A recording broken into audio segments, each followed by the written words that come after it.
You're listening to the Outside the Jersey podcast with Alex Plates. On this episode, we talk with Brianna Jones, who is a professional basketball player in Puerto Rico. Originally from Long Island, New York, she was a 5-star prospect who went on to play at Louisville and Georgetown. We dive deep into her background and learn a little bit more what she's like outside the Jersey. Thank you guys so much for tuning in again to Outside the Jersey. Today, I am joined by Brianna Jones. She is a professional basketball player, plays with, let me dust off my Spanish, Cangrejas de Santurce, correct? Hello, Cangrejeras de Santurce. Cangrejeras, my bad. Yeah. See, I'm horrible with Spanish, honestly. No, you're good. She is a, like I said, professional athlete who went to school at Georgetown, and her hometown is North Babylon, from Long Island, the 631 area code. Got her degree in accounting for her bachelor's and sports management master's. So all around, all checking all the boxes there. Brianna, thank you so much for joining me today. No, I appreciate you having me. Of course. Well, tell me a little bit more about you and tell me a little bit about your background in your own words. Oh, man, background in my own words. Yeah, like you said, I'm playing professionally right now. Wasn't always the plan. Actually thought my last year of college ball, I was convinced I was done. I was going so far as to looking into being a GA at other programs. When COVID hit, I was home and I was emailing coaches, cold emailing people, hey, can I do a phone interview? I want to get into coaching. The only thing that stopped me from that is my last college game, I shot 2 for 15, and I'll never forget that. Wow. Yeah, it was a bad day. It was just a tough season. And I was just like, Bree, you gonna leave on that note? That's crazy. You can't do that. So I just decided to, get the opportunity to be able to travel a bit, still stay involved in the sport that I love, and keep playing. But before all that, like you said, grew up in Long Island. Was fortunate enough to be around some good basketball at the time, and I don't know, it's hard whenever people ask me give the background. It's I like to, since I've gotten out of college, I don't like to just be known as just for basketball, but it's so hard to ignore when it's everything I do. It's the profession I've chosen for the time being, but it's a big part of who I am. It's a big part of my family and all the sacrifices we've made. It's a big part of the way I approach life in general.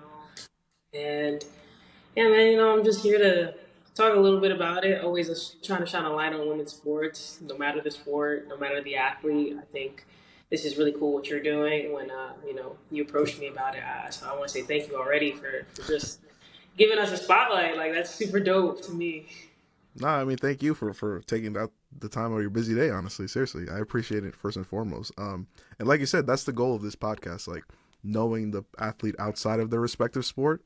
Because like you said, it is I can't even imagine the amount of pressure or constant talk about basketball you have with anybody you meet, if that's the first thing that gets brought up. Yeah, it's definitely a conversation starter. I usually try to hold that piece of information back when I'm getting to know somebody, and then when the question finally comes out, I usually just say, oh yeah, I travel for work. And then you always assume military or something else, and they're finally like, oh, what do you do? I'm like, I play I kind of just do this all day and run around the court and act a little crazy. But yeah, no, it's a big part of who I am. I'm learning to accept it a little bit more and realize how special it is and what a great opportunity I do have being able to be in this position. Of course, you're part of that less than 1% who plays professionally, so that for sure is cool, and you should definitely wear that with a badge of honor. But I mean, outside of your sport, what do you like to do in your free time? Oh man, I'm so lame. So there's two big things that I really like to do. I like to work out, and I know that's does that count? Because technically it does help me with my sport. I wasn't always like that. I used to not be the biggest fan of just nutrition and working out, and because the stereotype is that basketball players hate to lift, which is very true. But in the process of doing this as my profession now, I've fallen in love with the fact that the gym is my place of peace. Because when you're in this profession, as much as you plan and as much as you want things to go your way, it is so random. You really can't control it. You might be home for 6 months. You might be home for 2 weeks. You might be home for a couple of days. You don't know where you're going. You don't know what type of situation you're walking into. But with the gym, I just found peace into being kind of having that control. It sounds a little weird, but I get to control what I want to work on today, how I want to work, how much intensity I want to put into it, just little things like that, and you know, putting myself in an environment where I'm completely at peace and I really don't have to worry about anything. It's just me, my music, and I'm just kind of vibing. So that's definitely one of the top things I like to do. And then other than that, I play video games every once in a while. I like to read. I like to write poetry. So when you go to Georgetown, they make you be this whole complete person. Being a student athlete is not enough to get by on the hilltop. So definitely had to learn how to get a few more hobbies underneath my belt. But yeah, I think that pretty much is what I like to do. Watch movies. I got a lot of free time on my hands, so ah, Well, I mean, to your point, working out is definitely something. This is an activity you like to do in your free time. That you shouldn't like say it doesn't for sure. I mean, I would love to be the one who works out in the morning, but I can't. I can't right now. It's just tough. It's tough for me, but I'm gonna get back onto it for sure. no, for sure, for sure. So growing up on Long Island, you told me you moved here in second grade from New Jersey. Mhm. And so when you really started getting good at basketball and you started to take it a little bit more seriously, how would you describe the youth basketball scene on Long Island when you were growing up? So I was fortunate enough to move to Long Island and kind of be a part of that basketball community during a really special time, where there were so many female athletes or female hoopers that were known on a national scale. So I started playing varsity in the seventh grade. Barely got any minutes. Doesn't matter. But I barely got any minutes. I was just running around. I was just happy to be there.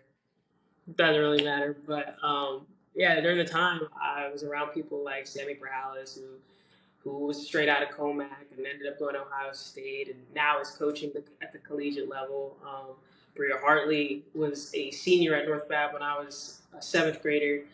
So being able to literally watch her everyday work and practice, see how she was preparing for her recruiting process, and then when she went on to UConn. The year before that, I had Eugenia McPherson, who was a 2,000 point scorer who ended up going to St. John's University and had a great career there.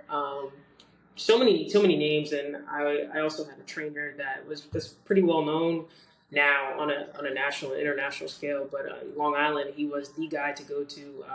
So shout out to Jerry Powell, because even though there were a lot of kids from the city and Long Island, I was just able to be around it, and it kind of forces you to be humble all the time. So there was never a time where I'm like, oh, I'm the top dog now. Just because I was in seventh grade, I'm like, listen, I just got busted up and down the court by Bria Hartley, Jennifer O'Neill, just locked me up 94 feet. So I was really fortunate enough to be around really, really great hoopers. And it's kind of come full circle now because they see that I'm still playing. And they're like, damn, you still here? I'm like, yeah, man. I'm still doing the thing. They're like, nah, bro, you make us feel old. I'm like, my bad, man. I'm trying to get like y'all. So I was pretty fortunate growing up, and I think that's because of that. There are a lot of like hoopers now all over the country that they might just be the best in their city or whatever or their town, but because I was always surrounded by great talent, I literally was always just looking up, like, all right, like I'm here, but I want to be there. And now when I get there, there's always somebody else that I'm trying to get to. So, yeah, I think that's pretty much how I grew up. No, that's pretty cool. I mean, so that means you played varsity for 7 years then, right? Yeah, I was there for a while. That's why they were sick of me. Well, you go from seventh grade to your 12th grade year, and in that time, obviously, you improved a lot and you gained notoriety, and even are named a five-star athlete, excuse me, five-star prospect by ESPN for the class of 2015. So describe to me, or tell me a little bit more about how that recruiting process was like being a five-star prospect. It's funny because when I have a younger brother who just committed to Central Connecticut, so me and him and my dad often talk about how different our recruiting processes were. Um, Mine was a whirlwind. Like, it's really crazy to be, you know, 15, 16 years old, and then you blink, and overnight you have coaches from all the top schools calling you, coming to visit you at school, coming to your practices, coming to your home. Um, like, I think I kind of understood the gravity of it when I went on my visit to Rutgers. And I was sitting in Vivian Stringer's office, and she's telling me like stories about her and Michael Jordan. I'm like, man, this is weird, right? Like, this isn't normal, guy. Like, this is a special thing that's going on, right? So, but I think the biggest thing is because of the basketball scene I grew up in, and like I said, I was always being humbled, regardless, whether it be by the other talent out there or my dad. um, I think it's still a lot of pressure because again, we didn't have social media the way it was now. Thank God, honestly. I don't think I would have made it with that much social media, that much eyes on me. So I commend all the high school athletes that are able to do that and continue to be successful. Um, but it was a lot just because it's North Bath. It's still a pretty small town. When I say New York, people are like, "Oh, the city." I'm like, "No, Long Island. It's a little town in Suffolk." So it's your friends take notice of you having to leave class to go meet with a coach, or you're always on visits, and everybody wants to know where you're going, and everybody, you know, just giving you your props. You trying to make All American games. But I've been fortunate enough to have a really good support system that keeps me pretty grounded and keeps me pretty centered. My family we're a basketball family. People ask me if I played other sports. I tried soccer once and stood in the middle of the field and sat down. So it's just always been basketball on me. So it was crazy, but looking back on it now, I'm fortunate enough to have it happen to me at a time that it did. Um, it's kind of shaped who I am now and how I handle all the attention that still comes with it. That's really cool. I mean, I've never heard like I've never even like talked to somebody who went through that process. Honestly, it's like really fascinating just to listen and hear like how it really all is. Like they really do come to your school and stuff like that, and you got to get pulled out of Yeah, class and stuff. but it's so crazy because like I said, my process is completely different than my brother's. So it got to a point he couldn't talk to me because I'm just like, dude, like relax. The schools are gonna come. And he's like, Bree, I'm a junior. I'm not like you. You had your school picked out sophomore year. You were set. So it's kind of different. Yeah. I mean, still though, because of the experience I went through, I'm able to help him out or helped him out with that and let him know like, yeah, it looks a little different, but regardless, you what it teaches you, regardless if you're a 5 star, 4 star, whatever star you are, you kind of learn to carry yourself a different way. I think regardless of your ranking, everybody should carry themselves like a 5 star recruit because it shows that you care about the way you present yourself to people, and that's attractive to coaches, especially nowadays with social media. Like, yeah, you can hoop, but I don't need a knucklehead off the court. Like, unless you're giving me 50 a night as a freshman, uh, Exactly. yeah, so it was a little tough. Yep. No, I can't even imagine that honestly, but it's really cool to hear and listen to your perspective. So you go on to college, you get a master's degree from your college, and like you said, you didn't know if you were going to continue to play professionally, but you did. And now you've played in multiple countries at this point in your career, um, and that must take a toll on any person, even outside of sports. So how do you take care of yourself mentally with all that constant change? Woo, I'm still working on that one. I'm still working on that one, honestly. I think with every contract now, I've learned I I play best when I'm in a place of love, and by that I mean like I need to be good mentally, because it is hard. It is really hard. You know, you're walking into a different country. You're probably not going to speak the language. The culture is beyond this world, and people really think they understand. Like, oh, it's different in Europe, or oh, it's different in the Middle East, or these other countries. No, it's life changing. Like it's the way they live their life on a data. It's not just for the TikToks and the social. Like you have to live that way every day. So it does become a lot, and I think the biggest thing that I've had to come to terms with is what I communicate to people back home is that like, hey, like you guys only have to miss me. My mom only has to miss me. My dad only has to miss me. My brother, my friends, they only have to miss Brianna Jones. I have to miss everybody and still do my job and still be effective and still take care of myself. So I think the moment I kind of realized like, okay, it's there's only so much more basketball you can learn. You can always continue to improve your game, of course, but at this point, you it's all mental. So what I like to do now is if I know I'm about to leave somewhere, usually I take that week, that last week before I go. I really don't like to go out. I really it works for me because I'm big on family, so I just try to stay in a little bit more, be around the people that I grew up with. I'm somebody who I've had the same friends since elementary school. I I make friends with teammates, and of course, I've been able to meet a bunch of cool people in this journey. But that last week is dedicated for the people that have been here since the start, know Day me, because one. it's like it's just easier to be around people where you don't got to explain why you thinking what you're thinking or how you're feeling. So um, just leaning a little bit more into family, making sure being a lot more cognizant of myself, just checking in with myself a little bit more. Like, okay, I'm waking up, I'm feeling a little tired today, feeling a little fatigued. Okay, why? Like, am I getting enough sleep? Am I putting too much pressure on myself? Am I anxious? What am I anxious about? I think the older I get and the more contracts that I do and more countries I go to, it's more about taking that second to be like, hey, like you need to make sure you're good.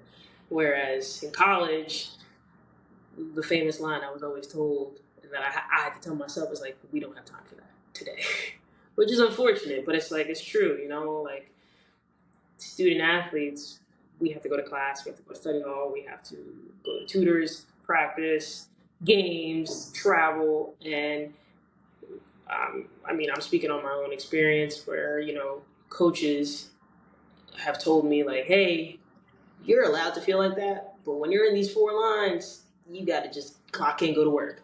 We don't got time for that today. Well, you know, the beautiful thing about it now is like I'm choosing to do this.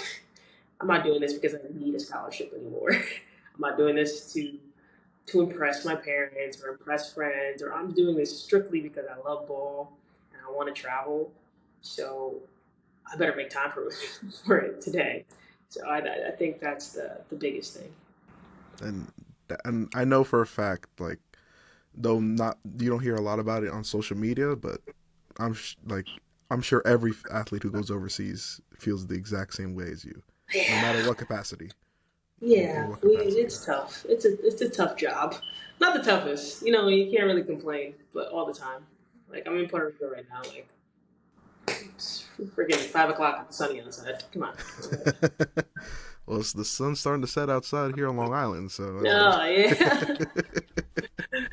you definitely are blessed right now. And Sure. so you talk about traveling and being able to go to these different countries, and you were actually able and selected to represent Puerto Rico during the 2022 FIBA World Cup. Explain to me how that was, what that experience was like playing on the world stage against like the best athletes in the world. It's always an honor to wear Puerto Rico on my chest. Um, It's something that I was trying to do since I was 15 years old, but just never was in the right circles and never knew the right people because Puerto Rico basketball and the federation is doing a much better job with their recruiting now. Excuse me, but back then, like I've asked some of my teammates, I'm like, how did you get down with them for this long? And they've told me they're like, yeah, they used to just send a recruiter, look at the names of athletes, and be like, that looks Spanish. Oh, is it Puerto Rican? All right, let's check it out. Oh, nope, Dominican doesn't work out. Oh, yeah. So my last name is Jones, so I guess I fell through the cracks. You can blame my daddy for that. It's all good.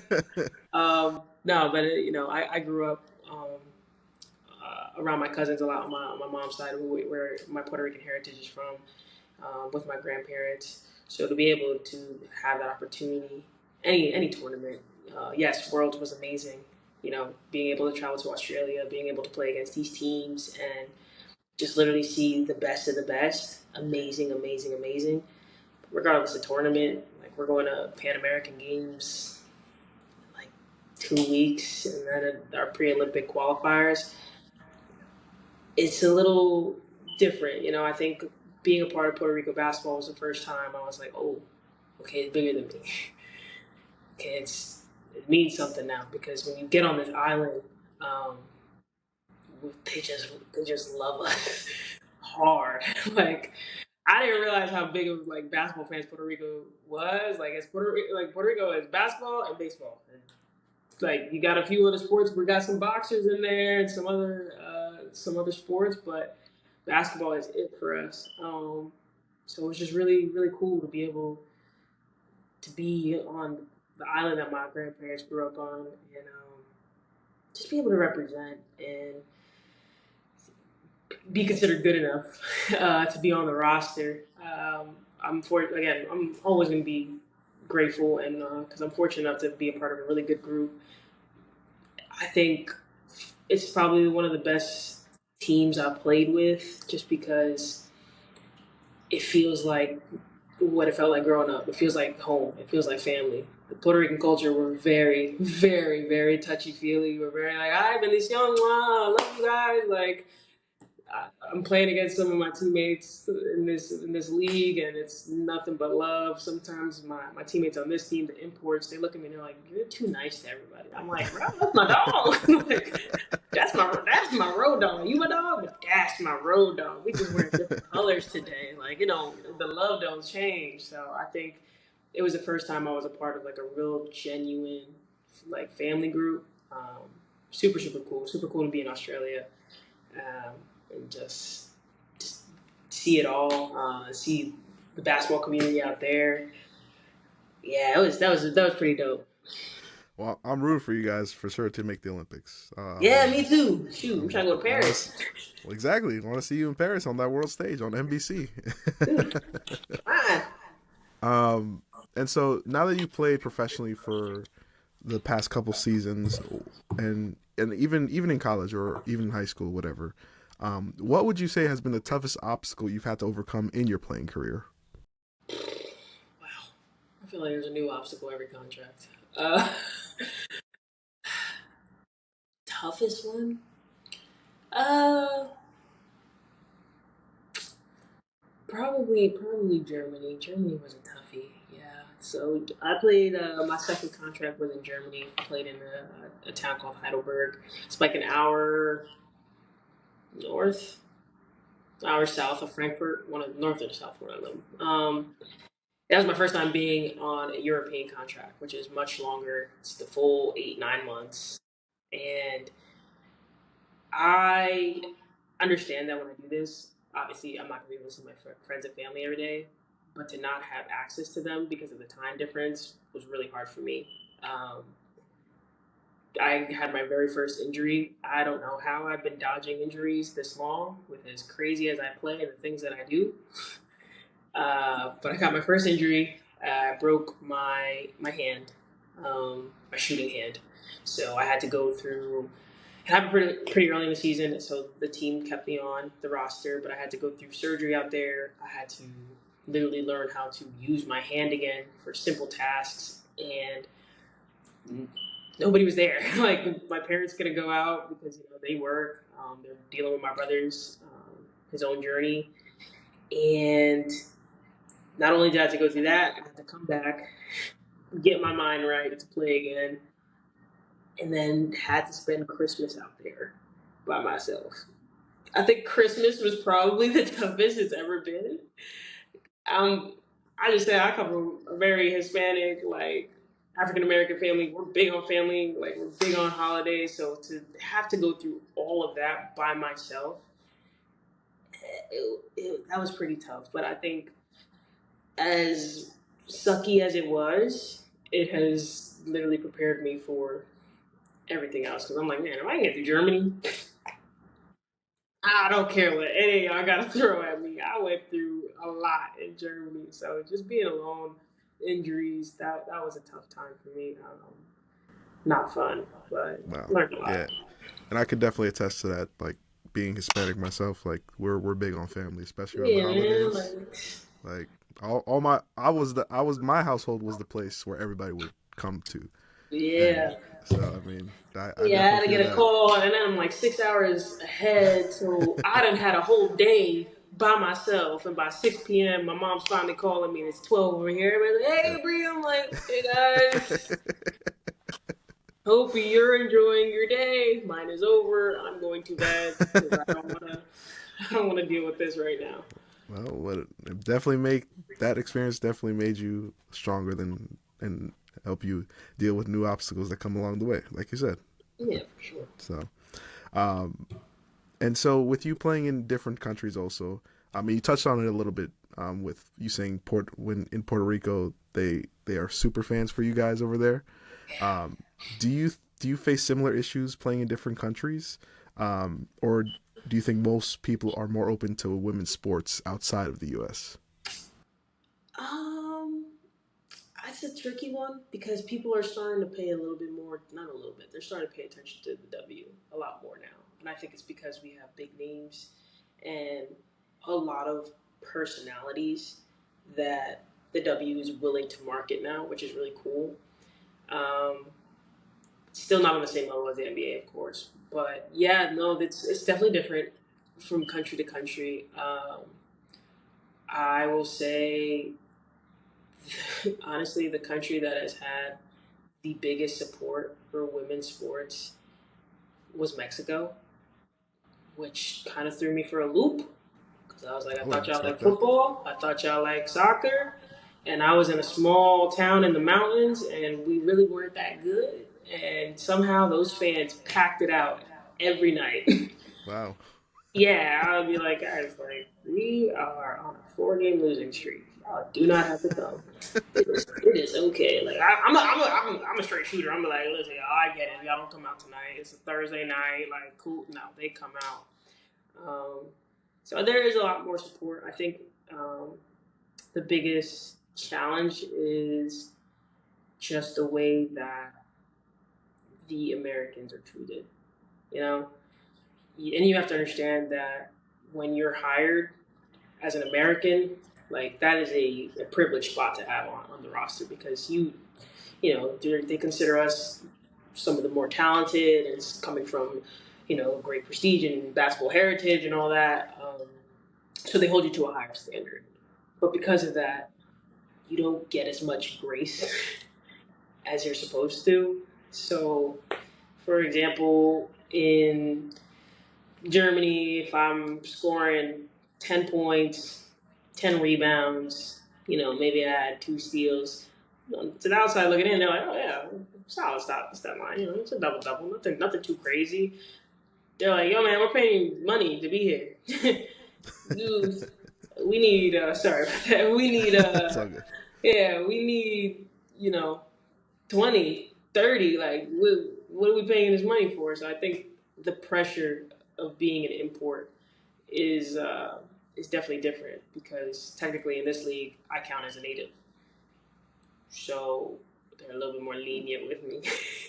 And I'm returning to the same team, and I love my administration and my organization a lot. So it's still all love. But if I'm being hard on myself because I scored 12 points and we lost, they're kind of like, hey, we know you're good for it. Like, you're gonna get back out there next game. It's okay.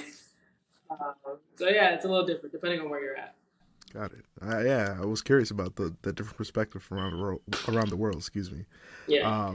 So, being a professional athlete, um, you obviously are on social media and you see all these negative comments on about women's sports and stuff like that. What are your thoughts on seeing that? And do you think those people are just ignorant? Like, what do you think about that? Um. Yeah, they're definitely ignorant, of course, because you can't do what I'm doing anyway.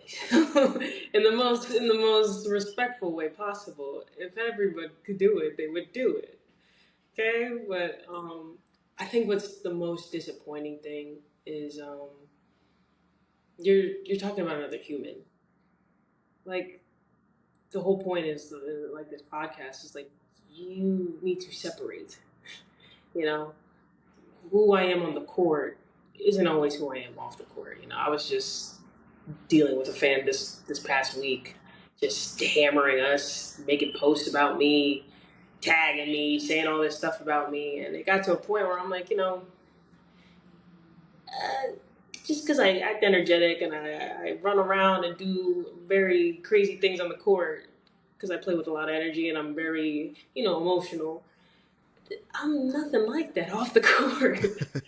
I'm really chill. I promise. I can feel Um, that. I can feel that. yeah, it's just I think that's just the most disappointing thing is that you're talking about another human. I don't like when people are like you're talking about a woman like that. Well, you shouldn't talk about anybody like that. But yes, of course, like you're talking about a woman. You're talking about a human being who, once that clock goes out, they are no longer a player. They are a person, and I think that. I wish people would take an extra second to realize, like, hey, like that's a lot of pressure. People are watching you every night. People are judging you every night. Um, we, as athletes, are obsessed with perfection. We're obsessed with improving. We have all these things going on, and it's not to say like, "Oh, woe is us," but you know, you wouldn't do that to somebody just lying on the street. Would you go up to a homeless person and be like, "Yeah, it's your fault"? Like that's not right. You wouldn't. That's a human being, you know. Like I just think just because we're placed in the spotlight and people, I know from the outside looking in, it looks like we're given all these things and people think we don't deserve them. But that's unfortunate because obviously enough people thought we deserved it to be in this position. I think that's just the biggest thing for me is that we're humans. Like, just be nice, be kind. If you don't like it, the beautiful thing about social media, you don't have to see it. Exactly. You could Exactly. just swipe. You're okay. Don't have to comment. I don't care. It's fine. To go on to a little bit of lighter note, I mean, you're part of that next generation of professional athletes. Like, Am I? whether you, I mean, you're young, so you've only been playing for a couple seasons I professionally. know these knees don't feel young today. Today, these knees don't feel it. But how does that make you feel to be part of that new wave, especially with like the rise of the WNBA, like recently with and college basketball, like with Angel Reese, Caitlin Clark, Leah Boston, like all coming out, and you seeing them have heavy social media presences. Yeah, I love it. I love it. I'm a big fan of it. Like I said, no matter the athlete, if it's female sports in general, I'm like, you go, mama, keep going. Absolutely, I think it's really cool to watch it grow, to see the game go where it's going. Because I know it couldn't be me. Like with that much attention, like yeah, I have a little attention here and there when I'm on contracts, but they have it on them constantly, and I commend them for that because the level of maturity you need to have, the level of professionalism you need to have as a student athlete in college is beyond impressive. Beyond impressive.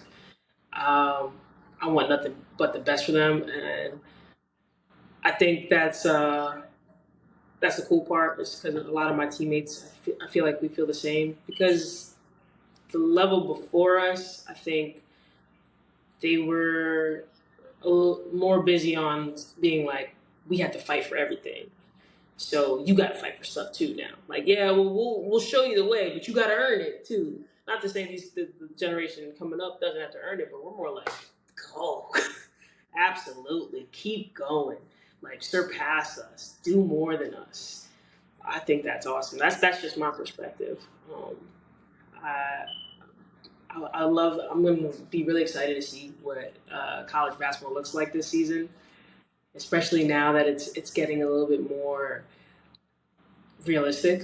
You know, as far as like with the tournament and people, bagging on Angel Reese, that's basketball. And that's how women's basketball has always been. Y'all just trying to shine a light on it now and make it negative. That's just competitiveness. Like, that's just how we compete. Y'all just catching it on camera now. Just enjoy it. Because if it was men's, y'all would enjoy that too. So it's going to be exciting. That's cool. That's really cool. And for my final question for you, Brianna, what is the best piece of advice you've ever gotten? Man, I gotta go through my isms of my father. What that man be telling me? Dang, nah, the best piece of advice I've ever gotten. Which two? One is do it anyway. Like, sounds like Nike, just do it and all that other stuff. But my dad sat me down one day and I was kind of debating if I wanted to go overseas or not. And I had this contract out to Saudi Arabia, and I was like, go? Do I don't go? Like, I don't know. And he was like, are you scared? It's like, a little bit. He's like, cool, do it anyway. I'm like, that sounds so simple, but it makes sense to me. So I kind of lean into that. It's like, yo, if you're tired, whatever it may be, a workout, a class, a goal, or whatever it is, if you're tired, do it anyway. If you're scared, do it anyway. If you're frustrated, upset, or happy, or you're in a good place, just do it anyway. There are exceptions to that. If and only if you're not causing harm, intentional harm to you or anybody else. You know what I'm saying? Of course. That's that social media training. You gotta make sure you. Yep, you're right. You're right. Thank you for but saying but yeah, do it anyway, because at least for myself, what I realized is the moments I kind of just said, all right, I'm just gonna give it a go and see what happens. Even if it doesn't go the way I want it to, I got an opportunity to learn and to grow. And if it goes the way I wanted it to, cool. Like, now I can know how to improve and be and even still learn and grow and be better. Yes, I have a tattoo on me. I have a lighter that says "Be afraid," and I got a dynamite stick that says "Do it anyway." So symbolic stuff. That's fire. That's Yeah. fire right there. I got time. I got nothing but time on my hands, you know.